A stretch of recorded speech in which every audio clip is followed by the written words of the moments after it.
Director Brendan Petrizzo brings us Mouse of Horrors, also known as The Mouse Experiment.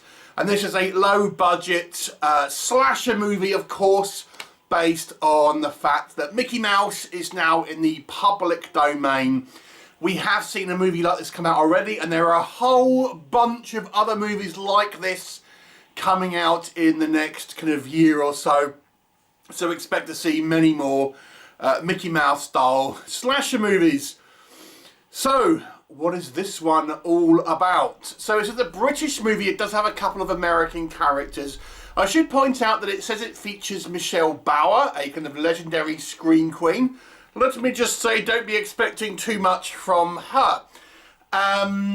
So the story is taking place, I presume, in Liverpool, where it is actually filmed. And it's kind of on the dockyard, and there's like a fairground, seaside resort there.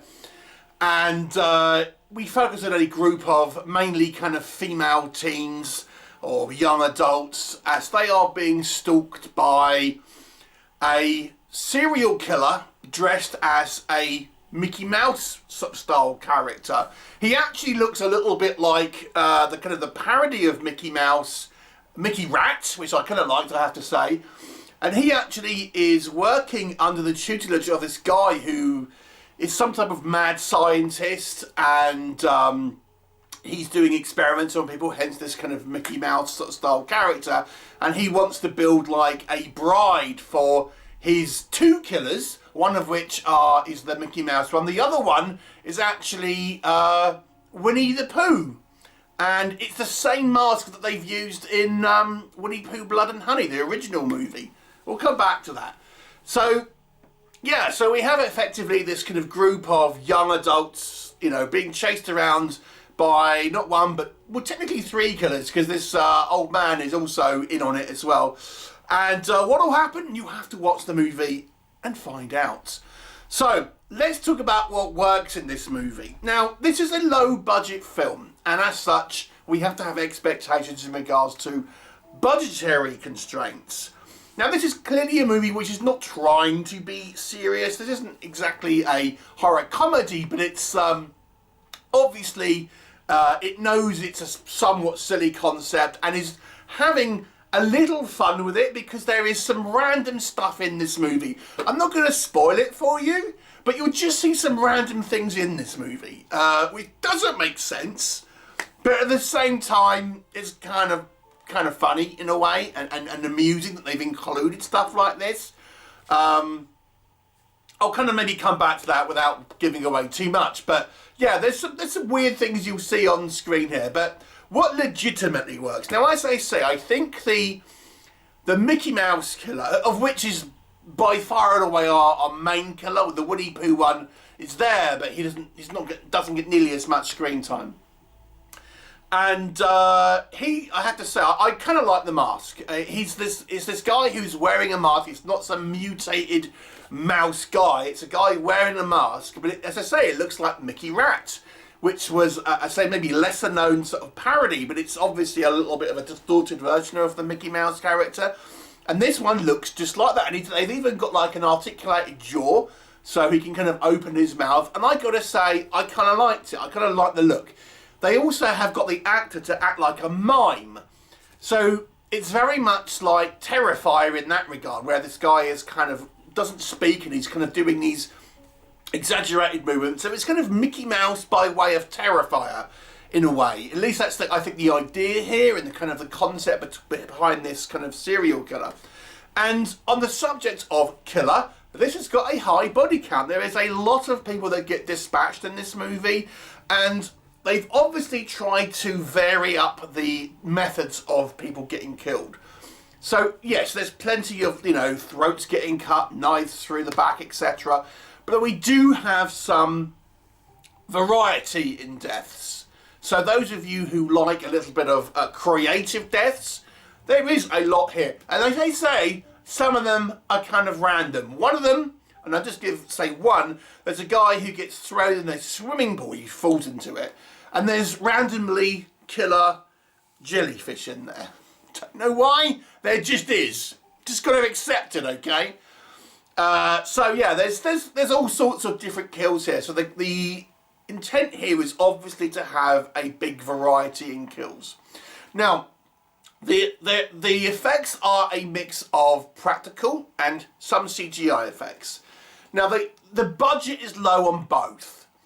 But I will say, if you can accept this is a lower budget film, the practical gore, I don't think is too bad at all, if I'm honest. Like I've said, it's if you've seen pictures of the mask that I've put up on this this review here, you know, the prosthetics are done to a reasonable standard for a low budget movie.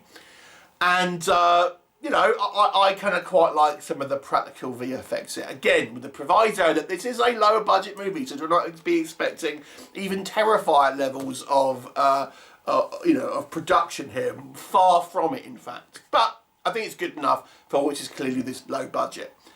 And as I say, if you are a person who just wants to put some ink on and have random ass killers going around killing attractive young women, this movie is made for you, because that's kind of all it is. There's not a lot of story, and they do try to have a little bit of kind of setup where there's an urban legend about a kind of a mouse-faced killer. And this guy is trying to make a kind of like Frankenstein-style bride for his sort of killer offspring, I suppose. But once we kind of dispense with all the exposition, it's just basically killers running around attractive young girls. That's kind of all this movie is for the most part. So, but I think there is a market for that, and I think people who just want an uncomplicated, silly, schlocky movie that could be enjoyed on such a kind of like superficial level, I think you may get a fun out of some of the scenes here.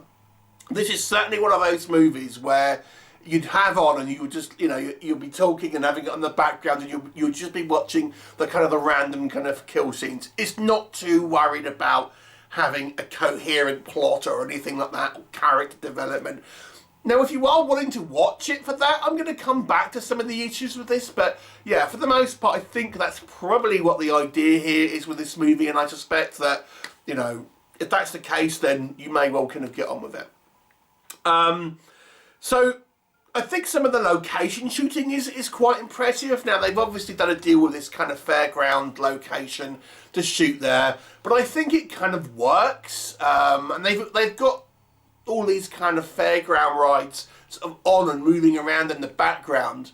And I have to say, I kind of quite liked it. I think it's a good setting for a, you know, a killer. And some of these kind of low budget slasher movies, they normally they take place in a house, and it's a, you know, it's kind of a little dull. This one, there's all sorts of stuff kind of going around different. They're kind of killing each other at different rides and things like that. And it was kind of, I kind of quite like that location. And because obviously the Mickey Mouse IP, or at least specifically the Steamboat Willie version of it, is what's now on public domain. We do have a scene on the boat with the kind of the Mickey Mouse sort of style character, you know, and again, I quite like this change of location, the more outdoor sort of size sort of location. So that's all, like, you know, visually speaking, I think they've done reasonably well here.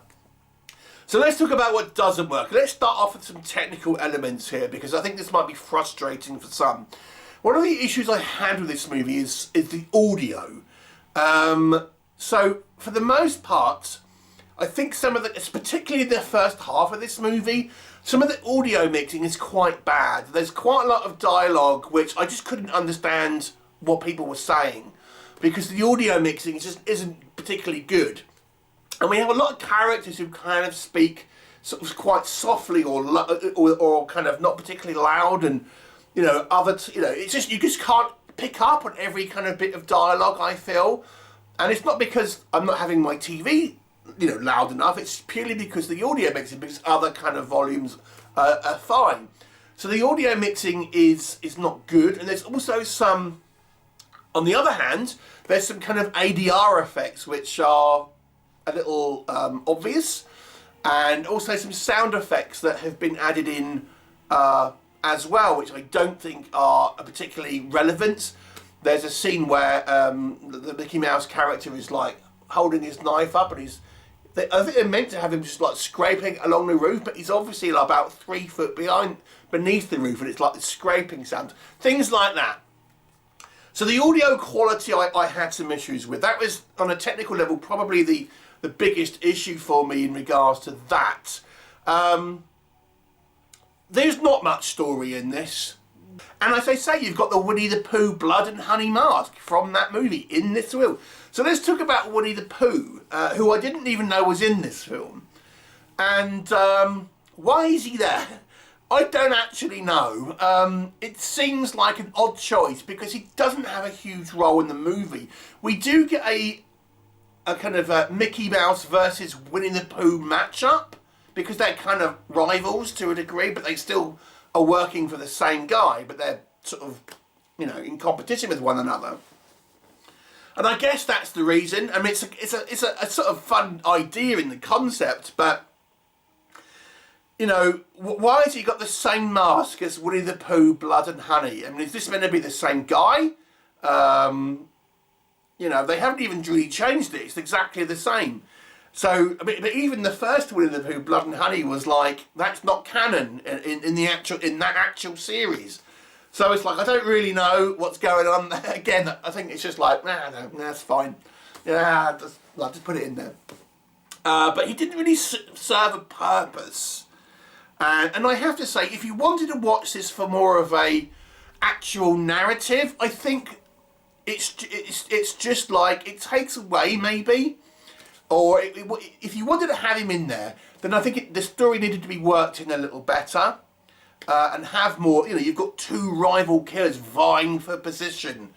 But they don't do enough with that. Or I think the other option would be not to have him in it at all, and then just concentrate on our Mickey killer and have him a bit more threatening and a bit more scenes of build-up with him. But as it stands at the moment, I actually think this two killer thing detracts from the film, to be honest. And the idea here of this mad scientist who's creating presumably these two killers, and then this kind of bride, again, there's not a lot of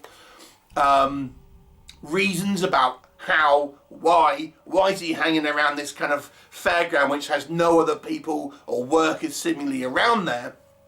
You know, again, attention to kind of narrative thread is not what this movie is trying to do. So there you go. There's plenty of kind of, as I say, random things here. But again, and I don't want to spoil it, one of the scenes, anyway, but I'm not going to say, but it's just like, why is this there? Okay, it's unexpected, random, and in a way fun. But again, if you're wanting to watch this for an actual kind of, you know, I'm going to follow this story because I'm interested in the characters, yada, yada, yada. That's not what this movie's all about at all. So there you go. I think some of the music as well could have been better. For example, we get a long fight scene between the Mickey Mouse and Winnie the Pooh character. And it has this kind of slow sort of music over the top that is like a background style music, which is okay for like a stalking scene or something, but not maybe for a fight scene. So I think some of the music choices here are poorer, if that makes sense. Or at least the music isn't bad, it just doesn't fit the mood, doesn't fit the scene sometimes. And then we have the acting. It's not brilliant, I would say. And as I say, some of the performances, just you can't hear the delivery of the lines sometimes. But even some of the acting, generally speaking, I mean, no one's watching this for the acting. Let me just say that. But yeah, it's kind of like cheaper B-movie acting that they was clearly they filmed it over maybe 1 or 2 days, and no one's had time to kind of like practice or anything like that. So it's kind of like that sort of style acting. Not that I think people are going to be, oh yes, it's an Oscar-worthy performance or anything like that. But it's typical of this sort of style film. So you're probably used to this for now. So that's your film. It feels like, in a way, I think it plays to a certain audience. And I think this is a film that you could have on and you could just kind of like not pay too much attention and just kind of watch it, and you'll kind of enjoy, this is a good kill scene, and things like that. And you'll kind of be amused at some of the weird decisions that have been taken in this movie. But if you actually want to watch this as a story, then it doesn't really make any sense and isn't particularly strong in that suit. As such, I've got to put my critical hat on and say I think this is a slightly below average movie, albeit I do think it has a watchability factor in it, and there is a fun element here. So I'll give it a 4 out of 10. Have you seen it? What did you think of it? Leave me a comment and I shall look forward to you next time. Bye for now.